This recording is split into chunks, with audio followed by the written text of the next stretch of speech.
बिस्मिल्लाहिर्रहमानिर्रहीम। अस्सलाम वालेकुम। कैसे हैं आप सब? उम्मीद करती हूँ आप सब बिल्कुल खराब से होंगे। आज मैं आपके लिए गाजर के मुरब्बे की बहुत ही बेहतरीन रेसिपी लाई हूँ जो लज्जत और जायके में तो लाजवाब है ही, उसके साथ साथ दिल और दिमाग को बहुत तक़वियत बख्शता है। गाजर का मुरब्बा बनाने के लिए मैंने यहाँ पर 1.5 किलो फ्रेश गाजरें ली हैं और उनको मैंने मुनासिब साइज के टुकड़ों में काट लिया है। गाजरों का अंदरूनी डंडल भी रहने देंगे, अगर बहुत हार्ड है तो उसको कट कर लेंगे। यहाँ पर मैंने 3 लीटर पानी लेकर पतीले में डाला, उसको बॉईल कर लिया है और गाजरों को धोकर डाल दिया है। गाजरों को हमने 50% तक गला लेना है। देखिए हमारी गाजरें गल चुकी हैं, चेक कर लेते हैं।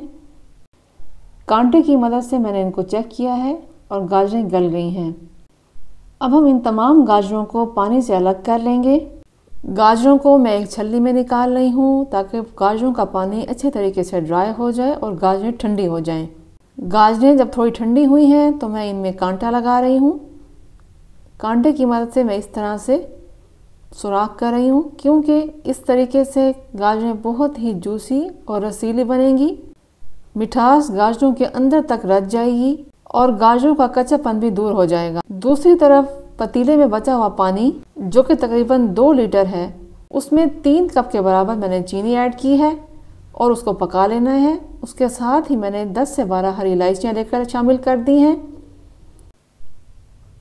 और इसके साथ मैं यहाँ पर डाल रही हूँ 1/4 कप के बराबर दूध। इस दूध का बहुत बड़ा फ़ायदा ये होगा कि हमारा जो शीरा है वो बहुत ही शफाफ बनेगा। और साथ ही साथ मैंने सारी गाजरें इसमें ऐड कर दी हैं। दूध डालने की वजह से चीनी और गाजरों का जो मैल है वो झाग की सूरत में ऊपर आ रहा है। अगर आपको मेरी वीडियो अच्छी लग रही है, रेसिपी पसंद आ रही है तो मेरे चैनल को सब्सक्राइब कीजिएगा, इस वीडियो को लाइक और शेयर ज़रूर कीजिएगा।